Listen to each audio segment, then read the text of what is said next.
about 6:18 and time now for What's Trending. What would you do if you were swamped with Amazon packages that you were not supposed to receive in the first place? A woman in New York faced that conundrum after this happened at her house. She received more than 150 boxes of children's mask brackets that were supposed to be delivered somewhere else. Jillian Cannon says the first packages arrived earlier in the month and they just kept coming day after day. Amazon initially couldn't figure out what went wrong, so she was told to keep those packages. So Cannon, who owns a creative studio, decided to put those brackets to a good use. She and her business partner turned some of them into mask kits for the patients at a local children's hospital. Cannon is hoping to start putting the kits together this week after she figures out how many will be needed. As for the supplies that she didn't use, Amazon has agreed to donate them. So a really great ending to a kind of bizarre story. I've never been in this situation where you just receive a package that's not meant for you, but she received definitely more than a few there. So really, really good on her to not just say, oh well, and just kind of get rid of the boxes or let them sit around. She really put them to use, and they were, what was in the boxes was very valuable. So great to see her taking action there. Absolutely. I mean, that's really the main thing here for me. I just love how she decided to give back in such an awesome way. But firsthand, I mean, I guess for me, if I go to my house and I see a bunch of Amazon packages, I would be flattered. I'm like, oh, well, look who gave me a gift or two, but it obviously wasn't for that. So I'm so happy it was put for good use, like you said.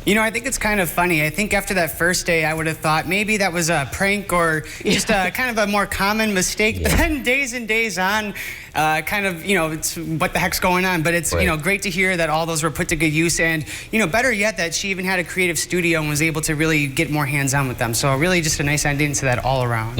Yeah, and I think, whoever delivered those, that was a lot to carry on the road. But for this guy up in this next story, he didn't have much to carry with him, but he had a good snack with him back. So how far would you drive if you heard your favorite chicken spot was flying the coop? Would 400 miles be too far for one last meal? I know it wouldn't be for me. Well, not for this guy either. An 80-something Jim Shibley hopped in his truck there and drove all night from Florida to reach Charlotte, North Carolina Friday morning. The urgent mission to be the first in line when Price's Chicken Coop opened its doors. That's because it would only open one more time, with the longtime lunch staple closing for good tomorrow. Once Shibley heard the news from a friend, he knew what he had to do. He said all he wanted was to get one last time around on some good old gizzards.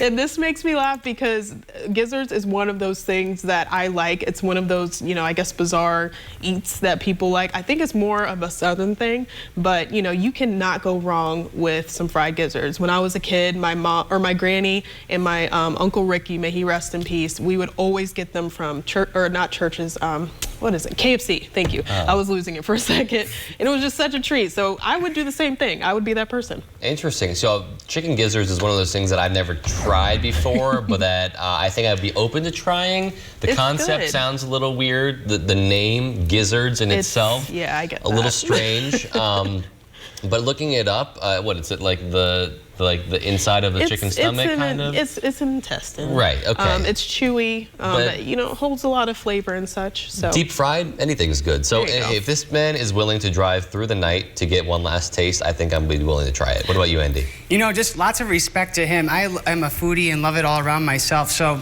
I just think it speaks volumes for his level of devotion as a customer that it must be pretty good. So I just say kudos to him for really going out and, getting one last treat of that chicken stop for him. So good for him all around. I don't know if I would make the trek, but I also haven't tried the chicken, so who knows.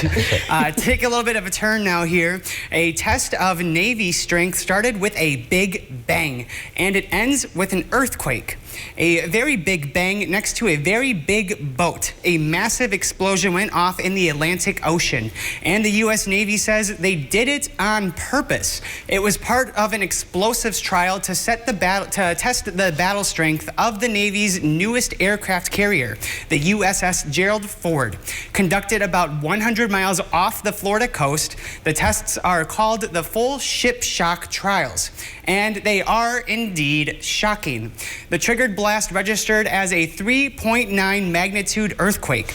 According to the U.S. Geological Survey, the trials are meant to simulate how a new ship would perform in battle conditions. Once they are completed, the carrier will undergo maintenance, modernization, and repairs before being deployed. And I just think this story is just so neat too, just to really see that sheer power. Look at that, just it's just amazing, intentional, and just, you know, for testing and for good use. So really just cool all around, and glad to see that it was a good experiment. Yeah, successful experiment and just amazing video. So glad that they're sharing that with the public, because it looks like something out of a movie. I mean, seriously, like, you can't recreate that shock wave and just massive explosion like that, especially so close to that carrier too. So really impressive stuff there. Yeah, I will say that I've always been the one to wonder how these things are tested. So, you know, they do, but it's just like, where does this happen? So it's really interesting to see there. Yeah, definitely.